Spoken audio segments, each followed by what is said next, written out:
day passed much as the day before had done. Mrs. Hurst and Miss Bingley had spent some hours of the morning with the invalid, who continued, though slowly, to mend, and in the evening Elizabeth joined their party in the drawing-room. The loo table, however, did not appear. Mr. Darcy was writing, and Miss Bingley, seated near him, was watching the progress of his letter, and repeatedly calling off his attention by messages to his sister. Mr. Hurst and Mr. Bingley were at piquet, and Miss Hurst was observing their game. Elizabeth took up some needlework, and was sufficiently amused in attending to what passed between Darcy and his companion. The perpetual commendations of the lady either on his handwriting, or on the evenness of his lines, or on the length of his letter, with the perfect unconcern with which her praises were received, formed a curious dialogue, and was exactly in unison with her opinion of each. "How delighted Miss Darcy will be to receive such a letter." He made no answer.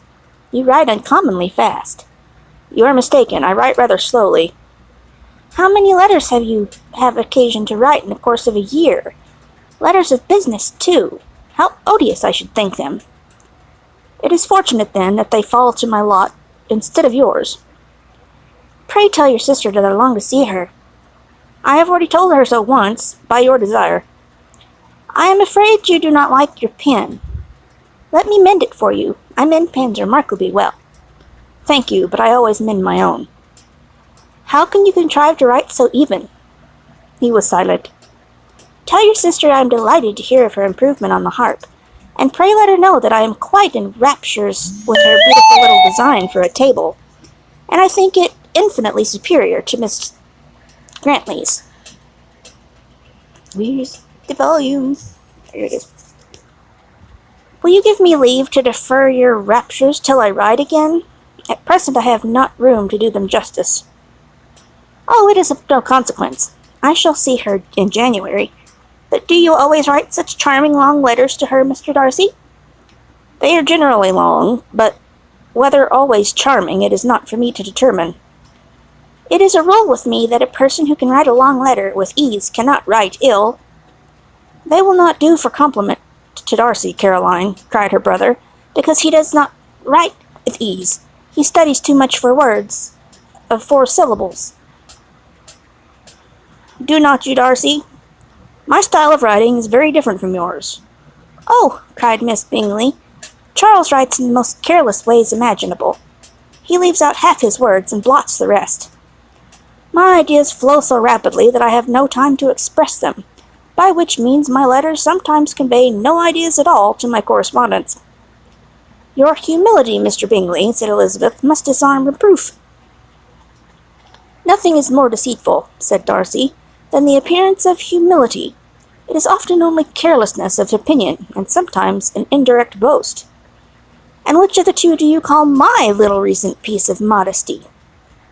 "The indirect boast, for you are really proud of your defects in writing, because you consider them as proceeding from a rapidity of thought and carelessness of execution, which, if not estimable, you think at least highly interesting.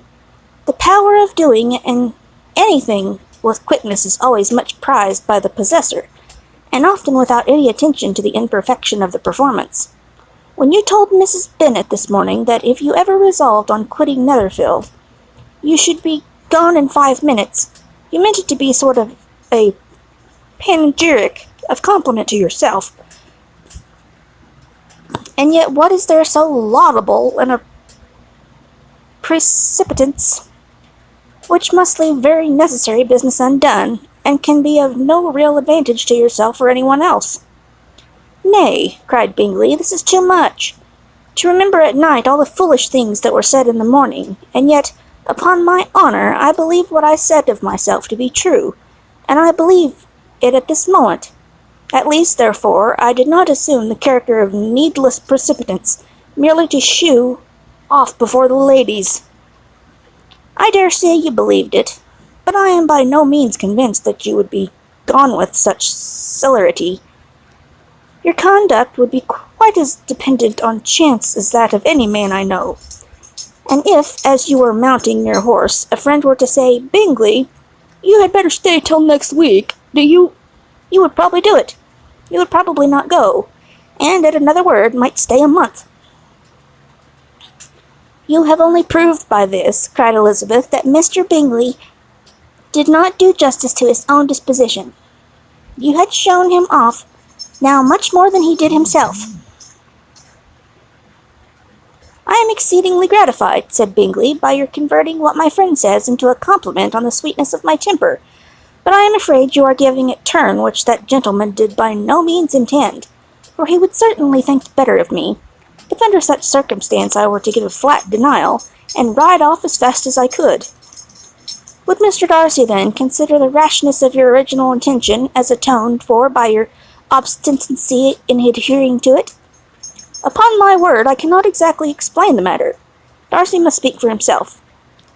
You expect me to account for opinions which you choose to call mine, but which I have never acknowledged. Allowing the case, however, to stand according to your representation, you must remember, Miss Bennet, that the friend who is supposed to desire his return to the house, and the delay of his plan, has merely desired it, asked it without offering one agreement in favor of its propriety. To yield readily, easily, and the persuasion of a friend is no merit with you. To yield without conviction is no compliment to understanding of either. You appear to me, Mr. Darcy, to allow nothing for the influence of friendship and affection. A regard for the requester would often make one readily yield to a request, without waiting for arguments to reason one into it. I am not particularly speaking of such a case as you have supposed about Mr. Bingley. We may as well wait, perhaps, till the circumstances occur, before we discuss the discretion of his behaviour thereupon. But in general, and ordinary cases between friend and friend, where one of them is desired by the other to change a resolution of no very great moment, should you think ill of that person for complying with the desire, without waiting to be argued into it?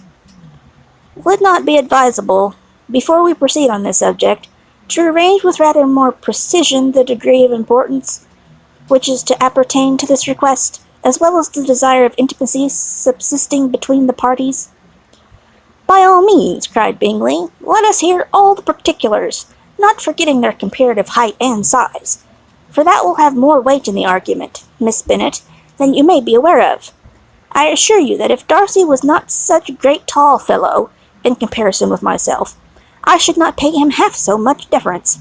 I declare I do not know my more awful object than Darcy, on particular occasions, in particular places, at his own house especially, and of a Sunday evening when he has nothing to do. Mr. Darcy smiled, but as Elizabeth thought she could perceive that he was rather offended, and therefore checked her laugh. Miss Bingley warmly resented the indignity he had received, and in an exultation with her brother for talking such nonsense. I see your design, Bingley, said his friend. You dislike an argument and want to silence this. Perhaps I do. Arguments are not too much like disputes. If you and Miss Bennet will defer yours till I am out of the room, I shall be very thankful, and then you may say whatever you like of me. What you ask, said Elizabeth, is no sacrifice on my side, and Mr. Darcy had much better finish his letter. Mr. Darcy took her advice, and did finish his letter. When that business was over, he applied to Miss Bingley and Elizabeth for indulgence of some music. Miss Bingley moved with alacrity to the pianoforte, and after a polite request that Elizabeth would lead the way, which the others politely more earnestly negatived, she seated herself. Mrs. Hurst sang with her sister, and while they were thus employed, Elizabeth could not help observing, as she turned over some music books that lay on the instrument, how frequently Mr. Darcy's eyes were fixed on her. She hardly knew how to suppose that she could be an object of admiration to such a great man, and yet that he should look at her because he disliked her was still more strange.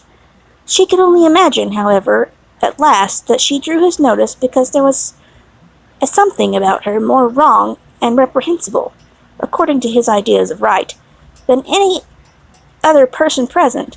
The supposition did not pain her. She liked him too little to care for his approbation. After playing some Italian songs, Miss Bingley varied the charm by a lively Scotch air, and soon afterwards Mr. Darcy, drawing near Elizabeth, said to her, "Do not feel a great inclination, Miss Bennet, to seize such an opportunity of dancing a reel?" She smiled, but made no answer. He repeated the question, with some surprise at her silence. "Oh," she said, "I heard you before, but I could not immediately determine what to say in reply.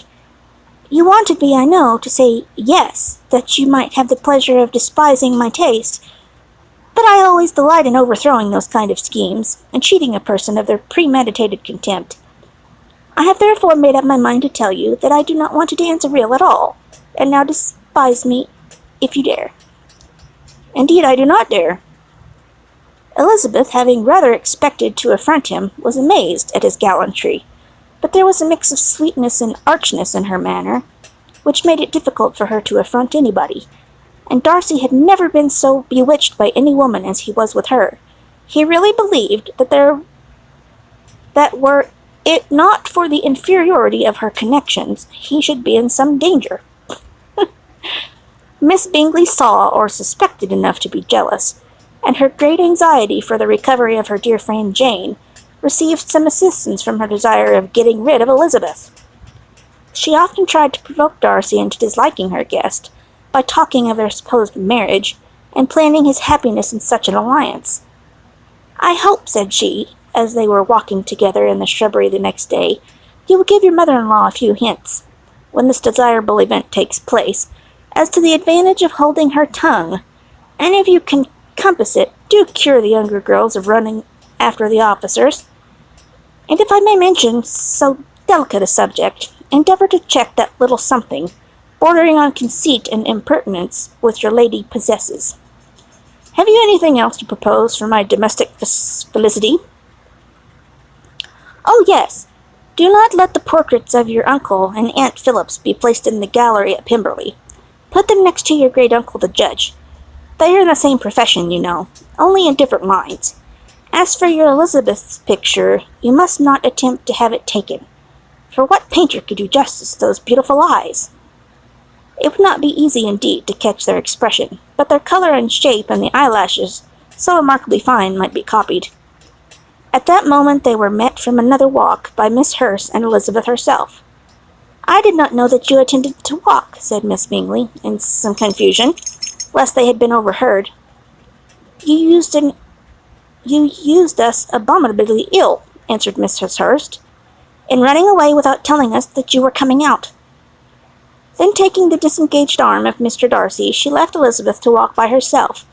The path just admitted 3. Mr. Darcy felt their rudeness, and immediately said, "This walk is not wide enough for our party. We had better go into the avenue." But Elizabeth, who had not the least inclination to remain with them, laughingly answered, "No, no, stay where you are. You are charmingly grouped, and appear to uncommon advantage. The picturesque would be spoiled by admitting a fourth. Good-bye."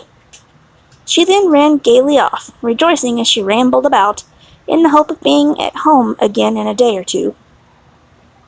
Jane was already so much recovered as to intend leaving her room for a couple of hours that evening.